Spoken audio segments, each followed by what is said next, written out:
Karena gue percaya sejarah itu selalu berulang. 1930 yang terjadi adalah Great Depression.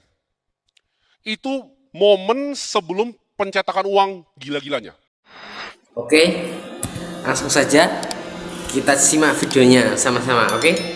Gue percaya ini, ya. Gue penggila sejarah. Lo tanya gue semua yang terjadi dari tahun 1000 mungkin sampai sekarang gue hafal semua.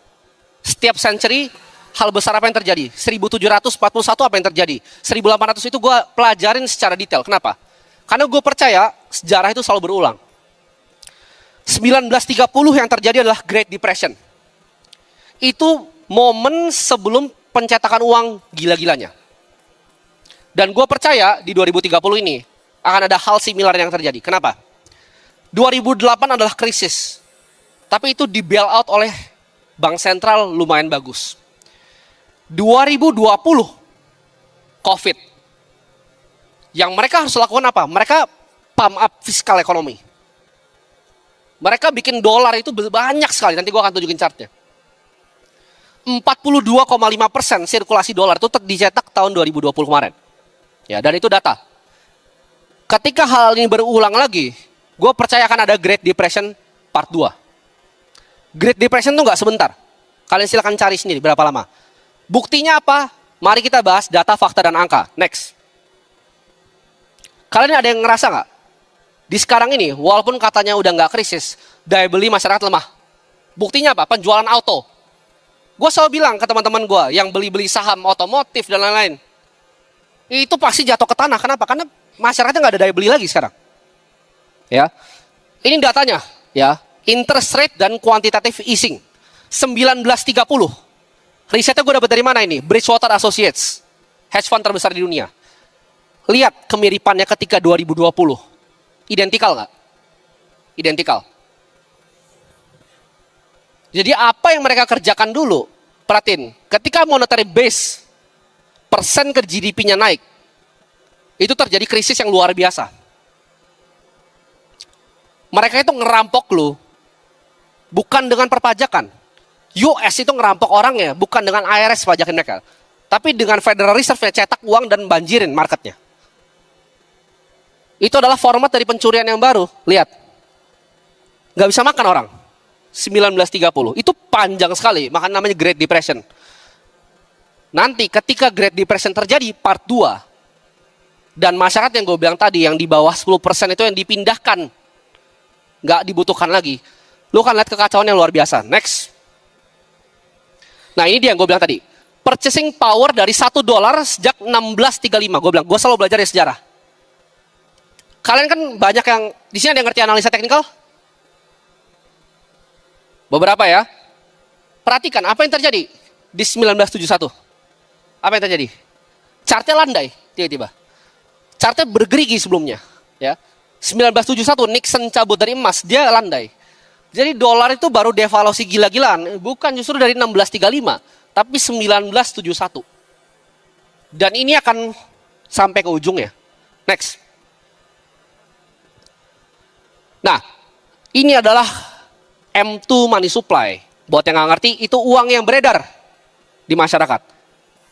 Kalian lihat, ini data terbaru. Nambahnya eksponensial nggak? Jadi lu kalau punya kenaikan gaji 20%, ini di US ya gue ngomong, bukan di sini. Tapi gampangnya gini, yang terjadi di US lu kali 2 di sini. Kalau gue ngomong inflasi di US itu 7%, lu kali 2 di sini. Ya, emerging market tuh selalu kali 2 kalahnya dari US. Di US aja seperti ini. Next. Nah ini, ada yang tahu rumahnya siapa? Michael Saylor, betul. Kalian stalker juga ya? Gue lagi coba undang sih dia. Ini rumahnya Michael Saylor. Di Miami Beach. 1930 itu ada plakat di rumahnya harganya $100.000. Kalian tahu gak $100.000 sekarang buat rumahnya ini dapatnya apa? Pajak 2 minggu. Bayar pajak 2 minggunya $100.000. Mendingan beli dolar atau Miami Beach property? Property. Ya. Karena nggak bisa dibikin lagi, itu ada yachtnya Sailor tuh di bawah tuh. Next. Apa yang terjadi di emerging market currency? Itu kan pertanyaan kalian. Karena kita bukan US. US aja udah mampus, apalagi kita. Ya, kita emerging market. Ini peso Argentina. Ada yang datang di sini nggak? Coba angkat tangan yang datang di sini. Wah, banyak pendekar gue dari 2 tahun lalu. Ini gue bohong-bohong atau beneran? Gue bikin ini waktu itu. 232. Ini udah tinggi banget loh tuh. Gue prediksi di sini, gue ngomong Argentina peso akan ke 1000. Kenapa? Karena gue udah hitung kuantitatif easingnya. Dan betul, dia sampai ke 1000. Sekarang pertanyaannya, lu orang Argentina, apa yang lu mau beli? Saham Argentina kah? Apa yang lu mau beli? Dolar? Dolar pun lebih bagus karena naik 4 kali, 5 kali naiknya. Apa yang lu bisa beli? Perusahaan kah di Argentina? Coba lu bikin kayak klub malam kayak Holy Wings di Argentina. Lu bisa kejar inflasinya. Mati. Ya. Lu kalau jadi orang Argentina tidak ada yang bisa lu lakukan kecuali beli emas, beli dolar dan beli Bitcoin. Cuma 3 jawabannya. Next. Nah, ini akan terjadi. Ya, ini balik lagi sejarah. 1930 apa yang terjadi? Confiscation. Emasnya dicolong. Lu punya emas di rumah, digeruduk, diminta. Karena itu form dari perfect money. Ini pesawat-pesawat kecil ini adalah gambar capital, uang lu. Ya. Ketika uang dari currency yang lebih lemah, kayak Argentina. Gue contohnya Argentina aja ya, biar aman ya. Argentina peso, dia mau keluar ke dolar. Dolar tuh black market di sana. Ada yang tahu gak? Lu beli dolar, sebelum zamannya Javier Milei itu sama dengan lu beli narkoba di sana. Ditangkapnya sama. Kenapa? Ini akan ada batas, capital flight itu akan dihantam. Jadi ketika uang lu mau keluar, itu akan ada capital flight protection. Lu udah tahu nih, oh nggak bisa di sini uangnya, gue butuh uang yang lebih bagus. Akan ada restriksi. Ada yang pernah beli dolar dalam jumlah besar? Restriksinya kecil sekali loh, maksimal per harinya di sini. Ini akan diterapkan mati-matian sebelum 2030. Next, selalu ada siklus. Ya, ini dari Ray Dalio, gue pinjam chartnya. Ada short term, jangka pendek, siklus hutang, dan siklus hutang dalam jangka waktu yang panjang. Setiap 3 tahun, 5 tahun, itu ada mini krisis. Tapi ini, lu lihat, long term. Ya, ketika dia akan ketemu ya, productivity-nya. Ini terjadi kapan? Tech bubble, 1999. 2008, global financial crisis. 2020, COVID. Tapi COVID itu tertunda. 2008 dan 2020 itu tertunda menurut gua. Dua-duanya di bail out. Kali ini Fed tadi udah sampai ujung dia. Dia kuantitatif easing udah sampai ujung. Dia nggak bisa lagi. Dia nggak bisa lagi bail out lagi. Ketika terjadi krisis akan ambruk. Ya. Dan lu akan lihat siklusnya ketika empire rise and fall. Kapan jatuhnya kerajaan. Next. Ini dia. Ya. Selalu terjadi seperti ini. Kedamaian. Amerika menang, karena dia menang semua perang. Militernya paling kuat, World War I, World War II, menang. Takut lawan Amerika, damai. Financial bubble and big wealth gap, 2008 terjadi. Ya.